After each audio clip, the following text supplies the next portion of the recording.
Vừa chuẩn bị cho cuộc chiến trong mùa đông khốc liệt, Tổng thống Zelensky vừa kêu gọi nhóm G20 ủng hộ cho kế hoạch 10 điểm để khôi phục hòa bình ở Ukraine. Cụ thể, 10 yêu cầu Kiev đặt ra đối với Moscow để tiến hành hòa đàm là gì? Trong khi đó, nhà ngoại giao Nga tuyên bố đặt điều kiện tiên quyết cho đàm phán là không thể chấp nhận. Về cục diện giao tranh, tướng Ukraine muốn tăng sức mạnh tác chiến vào ban đêm nhằm khai thác triệt để điểm yếu của quân Nga. Viện Nghiên cứu Mỹ đánh giá Ukraine sử dụng thông minh hỏa thần HIMARS để tái kiểm soát Kherson. Quan chức thân Nga nói Kiev đang tìm những kẻ phản bội ở Kherson. Đồng thời, Moscow báo cáo Ukraine tấn công thất bại, tổn thất lớn ở Luhansk. Các tin tức khác, lãnh đạo EU cảnh báo châu Âu phải tránh lệ thuộc quá mức vào Trung Quốc. Căn cứ khổng lồ của Liên quân Hàn Quốc Hoa Kỳ để di rời. Mảnh vỡ nhỏ của tàu không gian Trung Quốc rơi xuống Thái Bình Dương. Tất cả sẽ được cập nhật ngay sau đây.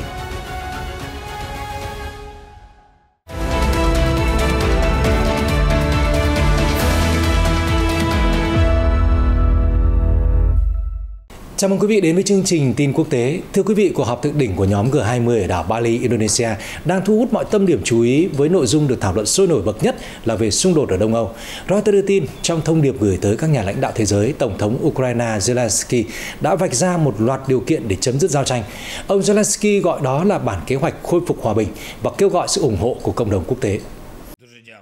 Phát biểu trực tuyến từ Ukraine, Tổng thống Zelensky đề nghị các nhà lãnh đạo từ 20 nền kinh tế hàng đầu thế giới, bao gồm Tổng thống Mỹ Joe Biden và Chủ tịch Trung Quốc Tập Cận Bình, hãy thông qua bản kế hoạch 10 điểm để khôi phục hòa bình dựa trên các nguyên tắc của Hiến chương Liên Hợp Quốc và luật pháp quốc tế. 10 điểm theo đề xuất của Ukraine bao gồm: 1. Đảm bảo an toàn phóng xạ và hạt nhân. 2. An toàn thực phẩm. 3. An toàn năng lượng. 4. Trao trả toàn bộ tù nhân và công dân Ukraine bị trục xuất. 5. Thực hiện các quy định của Hiến chương Liên Hợp Quốc và khôi phục toàn vẹn lãnh thổ Ukraine và trật tự thế giới. 6. Rút hết quân về Nga và thực hiện ngừng bắn. 7. Khôi phục công lý. 8. Chống diệt chủng. 9. Ngăn cản leo thang. 10. Thống nhất một kết thúc của xung đột.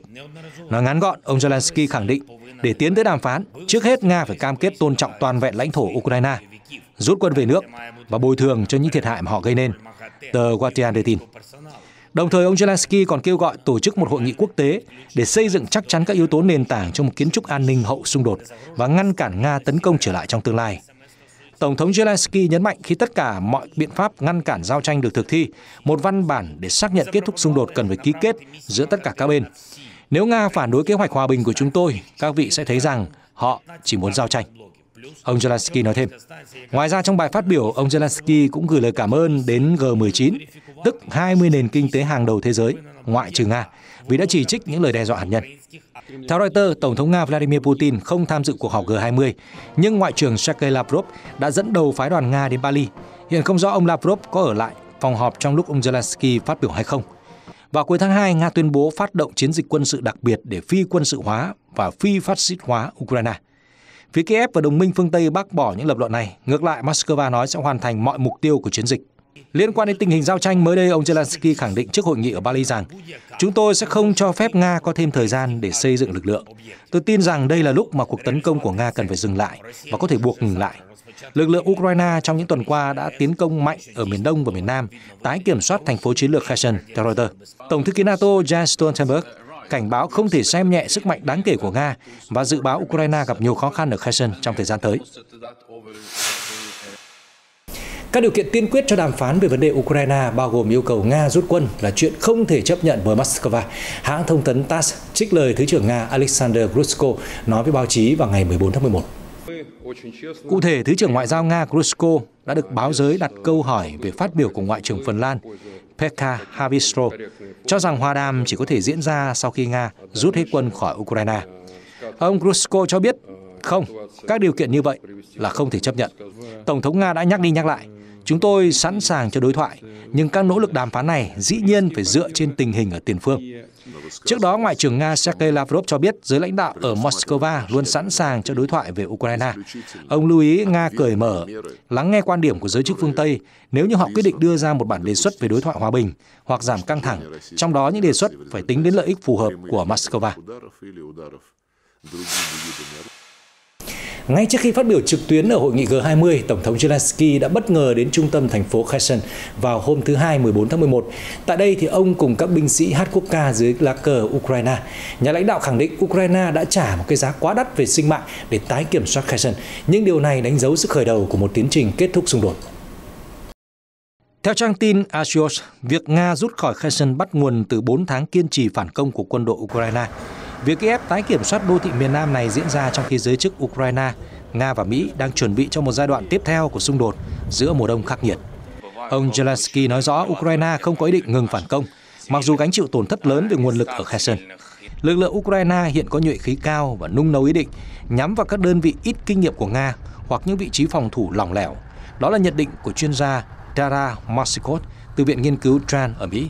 Trong khi đó, phát ngôn viên Điện Kremlin Dmitry Peskov ngày 14 tháng 11 nhấn mạnh Kherson luôn là một phần của Liên bang Nga. Các tướng Nga nói rằng việc rút lui ở Kherson là quyết định chiến lược đúng đắn nhằm bảo toàn tính mạng quý giá của binh sĩ. Một số chuyên gia quân sự phương Tây nói với đài CNN Nga đang tái bố trí lực lượng ở bên kia sông Dnipro và có khả năng phản công giành lại Kherson trong tương lai.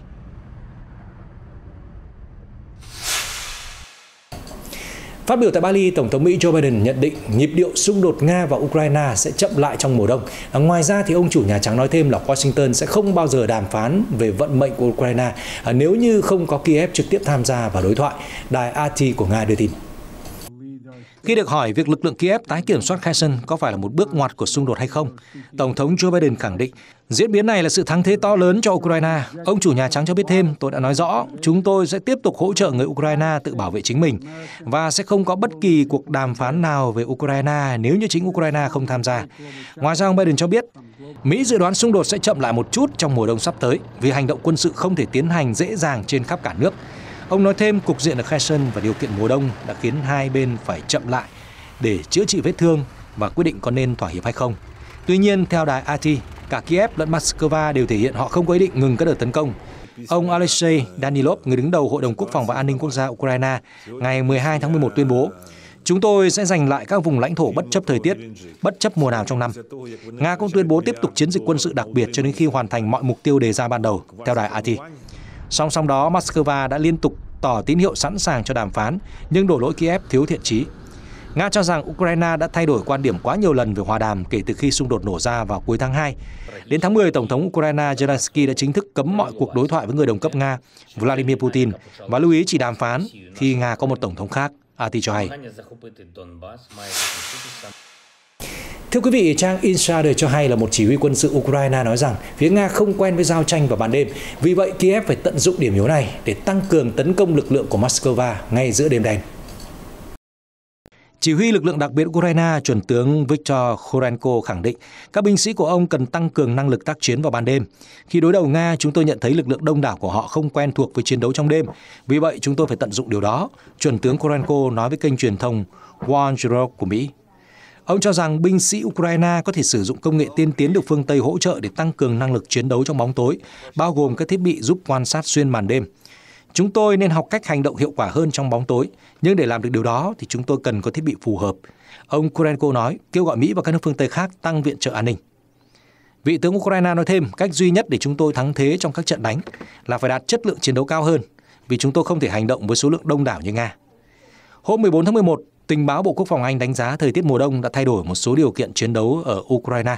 Cụ thể, thời gian chiếu sáng sẽ giảm từ 15 đến 16 giờ mỗi ngày trong mùa hè, xuống chỉ còn chưa tới 9 giờ.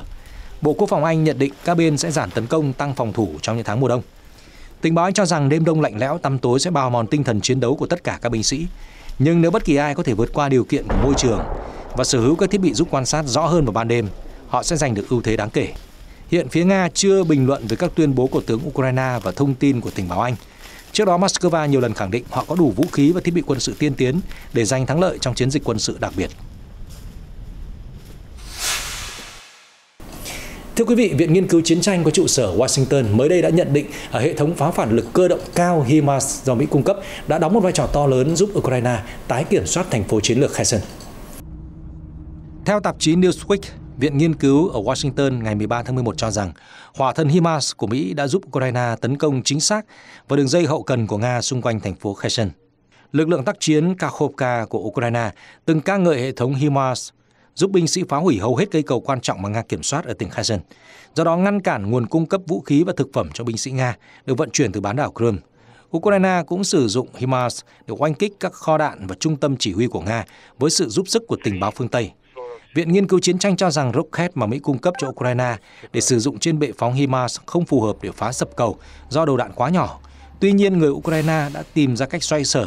Lực lượng vũ trang của họ phát triển chiến thuật tận dụng nguồn lực sẵn có, tiến hành hàng loạt đòn tấn công chính xác vào cây cầu then chốt Antonivsky bắc qua sông Dnipro ở thành phố Kherson và tấn công các tuyến đường bộ dẫn tới đập nước Kakhovka. Các đòn tập kích liên hoàn đã dần dần vô hiệu hóa cầu đường, dù không phải là hủy hoại hoàn toàn những công trình này, Viện Nghiên cứu ở Washington chỉ ra. Các nhà phân tích nói thêm, quân Ukraine đã ngăn cản Nga tìm cách sửa chữa các cây cầu bằng cách vừa oanh kích công trình, vừa phá hủy các thiết bị sửa chữa của Nga. Lực lượng Nga từng cố gắng xây dựng cầu phao ở phía dưới cầu Antonivsky, nhưng Ukraine cũng tấn công ngăn cản hành động này. Trong chuyến thăm thành phố Kherson ngày 14 tháng 11, Tổng thống Ukraine Zelensky đã cảm ơn sự giúp đỡ của các đồng minh, đặc biệt là việc Lầu Năm Góc đã viện trợ HIMARS để tạo nên sự khác biệt. Tờ Newsweek đã liên hệ Bộ Ngoại giao Nga để đề nghị bình luận về các thông tin nói trên nhưng chưa được phản hồi. Moscow trước đó liên tục cảnh báo việc phương Tây không ngừng bơm vũ khí cho Ukraine sẽ khiến cho xung đột càng thêm khốc liệt và kéo dài. Nga nói các chuyến hàng vũ khí cho Kiev chính là những mục tiêu tấn công hợp pháp. Căn cứ không quân bị tàn phá, tháp truyền hình bị hủy hoại và hàng loạt thiết bị quân sự nằm ngổn ngang sau khi Nga rút quân khỏi thành phố Kherson. Những hình ảnh sau đây do Reuters tổng hợp sẽ cho thấy rõ mức độ khốc liệt của các màn giao tranh ở đô thị ven sông Dnipro này. Theo Reuters, Bộ Quốc phòng Ukraine ngày 14 tháng 11 đã công bố hình ảnh sân bay quân sự Chernobylka gần Kherson bị tàn phá nặng nề. Dễ thấy một số thiết bị có chữ Z đã bị bỏ lại. Địa điểm quay video được Reuters xác thực đúng là Kherson, nhờ vào đối chiếu ảnh vệ tinh chụp cây cối và đường phố xung quanh. Ngoài ra, Reuters công bố một video khác quay vào ngày 14 tháng 11 cho thấy tháp truyền hình sụp đổ ở phía nam thành phố. Các trang web tin tức địa phương nói rằng quân Nga đã cho nổ một phần trung tâm phát sóng, cũng như phá hủy các cơ sở cung cấp điện và hệ thống sưởi. Trong video, ngọn tháp ngã xuống sau văn phòng đài truyền hình và phát thanh quốc gia Ukraine, nơi có các bức tường cháy đen và cửa sổ vỡ vụn. Tiếng pháo kích gần đó cũng có thể nghe thấy. Quan chức Ukraine ở Kherson ngày 14 tháng 11 cho biết, các công ty tiện ích đang nỗ lực sửa chữa cơ sở hạ tầng bị tàn phá, tiến hành vô hiệu hóa thiết bị nổ của quân Nga và cố gắng khôi phục các dịch vụ thiết yếu cho người dân. Đến đầu tuần, nhiều hộ dân ở phía nam thành phố Kherson vẫn không có điện và nước sinh hoạt. Nga thông báo đã hoàn thành rút quân chiến lược khỏi thành phố Kherson, dù vẫn xem toàn bộ tỉnh miền nam Kherson là một phần lãnh thổ của Nga. Gần đây, quan chức thân Nga ông Sergei Moroz hôm 14 tháng 11 nói với hãng TASS rằng Ukraine đã tăng cường pháo kích qua bờ bên kia sông Dnipro sau khi kiểm soát thành phố Kherson. Hiện báo cáo của các bên về những khu vực giao tranh chưa thể kiểm chứng.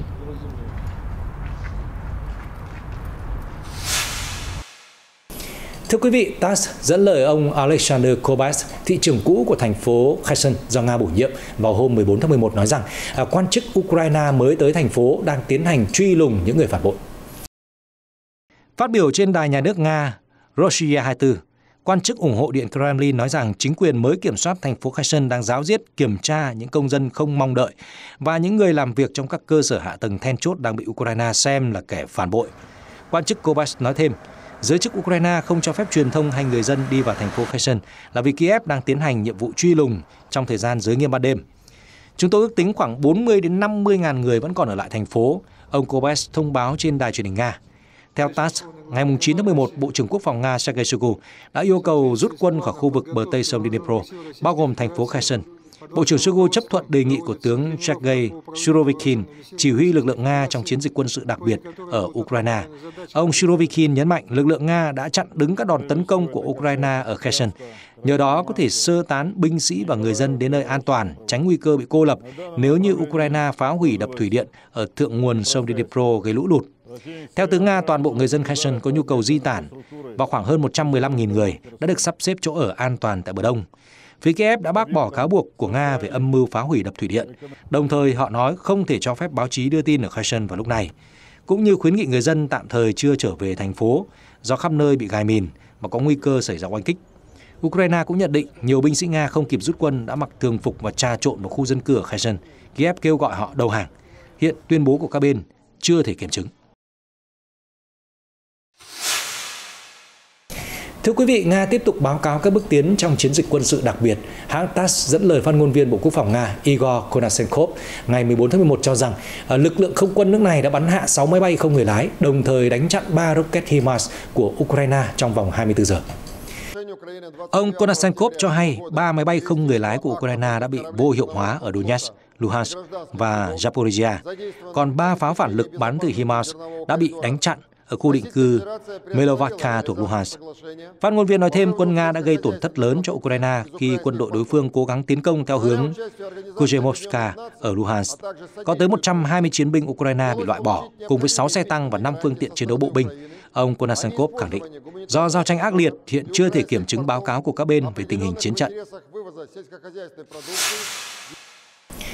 Chuyển sang các tin tức khác, theo Reuters, Chủ tịch Hội đồng châu Âu Charles Michel ngày 15 tháng 11 vừa phát biểu tại một cuộc họp báo trước thượng đỉnh G20 ở Bali, cho rằng châu Âu sẽ tiếp tục gắn kết với Trung Quốc nhưng cần tái cân bằng mối quan hệ để tránh lệ thuộc quá mức vào Bắc Kinh trong những lĩnh vực như là phát kiến công nghệ.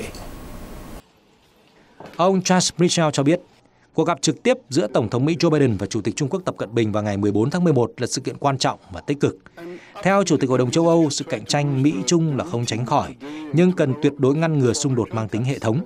Ông Michel nói thêm, châu Âu sẽ tiếp tục gắn kết với Trung Quốc bất chấp những khác biệt của hai phía, vì điều quan trọng là phải lắng nghe lẫn nhau, phát triển sự thấu hiểu tốt hơn. Ông Michel lưu ý, châu Âu cần tránh lặp lại sai lầm trong quá khứ, bao gồm lệ thuộc quá mức vào nhiên liệu hóa thạch của Nga. Với Trung Quốc, chúng tôi không muốn quá phụ thuộc vào họ về những phát kiến công nghệ. Đó là lý do tại sao cần tái cân bằng mối quan hệ giữa Bruxelles và Bắc Kinh, ông Michel phát biểu. Theo Reuters, Trung Quốc chưa bình luận về quan điểm của Chủ tịch Hội đồng châu Âu. Thưa quý vị, Tổng thống Mỹ Joe Biden đã gặp người đồng cấp Thổ Nhĩ Kỳ Tayyip Erdogan bên lề hội nghị thượng đỉnh G20 tại đảo Bali của Indonesia vào thứ Ba 15 tháng 11, theo văn phòng Tổng thống Erdogan cho biết. Theo Reuters, các nội dung thảo luận giữa các nước thành viên NATO bao gồm Mỹ và Thổ Nhĩ Kỳ có thể bao gồm việc gia hạn thỏa thuận xuất khẩu ngũ cốc của Ukraine qua Biển Đen, vấn đề Ankara muốn thúc đẩy thương vụ tiêm kích F-16, sự mở rộng của NATO, cũng như về vụ tấn công kinh hoàng hồi cuối tuần ở Istanbul mà Thổ Nhĩ Kỳ đổ lỗi cho các chiến binh người quốc. Bộ trưởng Bộ Nội vụ Thổ Nhĩ Kỳ Süleyman Soylu cho rằng Đảng Công nhân Người quốc PKK và lực lượng dân quân YPG của người quốc ở Syria phải chịu trách nhiệm vụ nổ. Ankara nói YPG là một nhánh của PKK. Hoa Kỳ đã hỗ trợ YPG trong cuộc xung đột ở Syria, gây ra xích mích giữa các đồng minh NATO, theo Reuters. Thưa quý vị, Bộ Tư lệnh Liên quân Hàn Quốc Mỹ CFC vừa tổ chức buổi lễ trong ngày 15 tháng 11 để đánh dấu việc rời trụ sở của họ từ Seoul đến Pyeongtaek, cách thủ đô của Hàn Quốc khoảng 70 km về hướng Nam. Bộ trưởng Quốc phòng Hàn Quốc Lee Jong-suk cho biết việc di rời trại Hamfrey sẽ giúp tăng cường vị thế phòng thủ tích hợp của lực lượng Hàn-Mỹ trong bối cảnh sự đe dọa từ chương trình vũ khí của Triều Tiên tiếp tục gia tăng. Trại Hamfrey là một căn cứ khổng lồ có ý nghĩa chiến lược, là nơi đặt các trụ sở của Bộ Tư lệnh Liên Hợp Quốc UNSC và lực lượng Mỹ ở Hàn Quốc USFK. Trại Hamfrey hiện tọa lạc ở Pyeongtaek. Đây là căn cứ quân sự lớn nhất của Mỹ ở nước ngoài. Trại này trong suốt 44 năm đã nằm ở Yongsan thuộc khu vực thủ đô Seoul trước khi được di rời.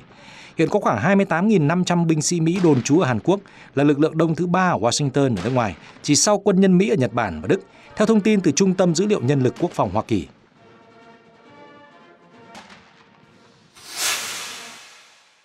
Thưa quý vị, cựu Phó Tổng thống Mỹ Mike Pence bày tỏ tức giận với những hành động của ông Donald Trump trong vụ tấn công Điện Capitol vào ngày 6 tháng 1 năm 2021. Ông Pence nêu quan điểm như vậy trong cuộc phỏng vấn với đài ABC News phát sóng vào hôm 14 tháng 11, tức một ngày trước khi cựu Tổng thống Trump được kỳ vọng thông báo kế hoạch tái tranh cử năm 2024. Ông Pence cho biết vụ tấn công khiến tôi tức giận, nhưng tôi quay sang con gái của mình đang đứng cạnh và tôi nói, phá luật thì không cần can đảm, giữ gìn luật lệ mới cần lòng can đảm. Theo tôi, những lời nói của Tổng thống Trump là liều lĩnh. Rõ ràng ông ấy đã quyết định trở thành một phần của vấn đề, ông Pence nói. Sau đợt bầu cử Tổng thống năm 2020, cựu chủ nhân Nhà Trắng Donald Trump cho rằng có gian lận phiếu bầu và đám đông ủng hộ ông đã xông vào đồi Capitol, ngăn cản các nhà lập pháp chứng thực chiến thắng của ứng viên Đảng Dân Chủ Joe Biden. Những hành động và lời nói của ông Trump trong ngày chấn động mùng 6 tháng 1 hôm đó đến nay vẫn gây tranh cãi và bị điều tra bởi Ủy ban đặc biệt của Hạ viện. Ông Mike Pence từng là phó tướng thân cận với cựu Tổng thống Trump, nhưng quan hệ của hai người rạn nứt khi ông Pence thể hiện sự bất mãn với cấp trên của mình liên quan đến vụ mùng 6 tháng 1. Cựu Tổng thống Trump dự kiến thông báo kế hoạch tranh cử vào Nhà Trắng vào năm 2024 trong bài phát biểu trước báo chí ở dinh thự Mar-a-Lago vào tối 15 tháng 11 theo giờ địa phương bang Florida. Kinh tế Nhật Bản bất ngờ suy giảm trong quý 3 năm nay, đánh dấu lần suy giảm đầu tiên sau 3 quý tăng trưởng liên tiếp. Điều này diễn ra trong bối cảnh kinh tế toàn cầu có nguy cơ suy thoái, trong khi đồng yên Nhật giảm sức mạnh và chi phí nhập khẩu tăng vọt đã tạo nên gánh nặng cho các hộ gia đình và hoạt động kinh doanh, theo Reuters. Lạm phát trên toàn cầu gia tăng và xung đột ở Ukraine là các yếu tố làm giảm triển vọng phục hồi hậu Covid của nền kinh tế lớn thứ ba thế giới. Từ tháng 7 đến tháng 9 năm 2022, tổng sản phẩm quốc nội GDP của Nhật Bản giảm 0,3% so với quý trước, trái với kỳ vọng tăng trưởng 0,3% của thị trường. Theo số liệu của chính phủ công bố ngày 15 tháng 11, cộng thêm sức ép của tăng trưởng toàn cầu chậm chạp và bài toán lạm phát nhức nhối, Nhật Bản còn phải đối phó với thách thức về đồng yên giảm giá trị kỷ lục trong 32 năm so với đô la Mỹ. Tình trạng này khiến chi tiêu của hộ gia đình bị kéo căng hơn do giá cả mọi mặt hàng nhập khẩu từ nhiên liệu đến thực phẩm đều tăng lên. Thưa quý vị, Cuba hôm 14 tháng 11 đã khai mạc Hội chợ đầu tư và thương mại quốc tế Havana thường niên. Sự kiện diễn ra trong bối cảnh kinh tế Cuba tăng trưởng kém hơn kỳ vọng. Hội chợ đầu tư và thương mại quốc tế Havana đã thu hút hàng trăm doanh nghiệp và hàng chục phái đoàn chính phủ từ khắp nơi trên thế giới, trong đó có nhiều đồng minh của Hoa Kỳ. Jess Brickman, một nhà triển lãm đại diện cho công ty Crowley Maritime của Mỹ, cho biết việc tham dự hội chợ là quan trọng vì nó cho phép họ tiếp cận khu vực tư nhân của Cuba. Chủ tịch Phòng Thương mại Cuba, ông Luis Caricate, cho biết là kinh tế nước này dự kiến sẽ tăng trưởng 2%, mức tăng chỉ bằng một nửa so với dự đoán chính thức trước đó là 4%. Động lực tăng trưởng không khác gì ngoài sự gia tăng khách du lịch đến cả quốc này vào năm 2022. Chính phủ Cuba cho biết nước này có thể sẽ đón 1,7 triệu khách du lịch trong năm nay, thấp hơn nhiều so với mục tiêu ban đầu là 2,5 triệu người. Du lịch là mảng cực kỳ quan trọng đối với nền kinh tế Cuba, không giống như các nước láng giềng khu vực. Quốc đảo này đã phải vật lộn để phục hồi sau tác động của đại dịch Covid-19. Một phần nguyên nhân là do các lệnh trừng phạt khắc nghiệt của Hoa Kỳ nhắm vào cả hoạt động du lịch và kinh doanh. Thủ tướng Anh Rishi Sunak cho biết thỏa thuận mới với Pháp về ngăn chặn nhập cư trái phép qua eo biển Manche sẽ tạo nên sự khác biệt về lâu dài, mặc dù vấn đề không thể giải quyết dứt điểm sau một đêm. Theo Reuters, trước lúc tham dự cuộc họp G20 ở Bali, Thủ tướng Sunak nói với phóng viên, tôi tự tin chúng ta có thể giảm số lượng người vượt biên, nhưng tôi muốn nói thẳng rằng vấn đề này không thể biến mất một cách thần kỳ. Chúng ta còn nhiều thứ phải làm. Anh và Pháp hôm 14 tháng 11 đã ký một thỏa thuận nhằm ngăn chặn làn sóng di cư bất hợp pháp qua eo biển Manche. Bộ trưởng Nội vụ Anh, bà Suella Braverman phát biểu, vì lợi ích của hai nước, chính phủ Anh và Pháp đang làm việc cùng nhau. Không có biện pháp nào nhằm khắc phục nhanh chóng làn sóng di cư, nhưng thỏa thuận mới sẽ cho phép Pháp tăng cường tuần tra các bãi biển ở phía bắc nước này và đồng thời tạo điều kiện để hai nước hợp tác ngăn chặn các nhóm tội phạm buôn người. Theo chính phủ Anh, thỏa thuận còn tăng cường an ninh tại các cảng bằng cách tài trợ đầu tư và công nghệ giám sát, máy bay không người lái cũng như hỗ trợ các trung tâm tiếp nhận và di rời ở Pháp. Thỏa thuận này sẽ kéo dài nhiều năm. Từ đầu năm đến nay, khoảng 40.000 người đã đi qua eo biển bằng thuyền nhỏ, tăng mạnh so với hơn 28.000 người vào năm ngoái.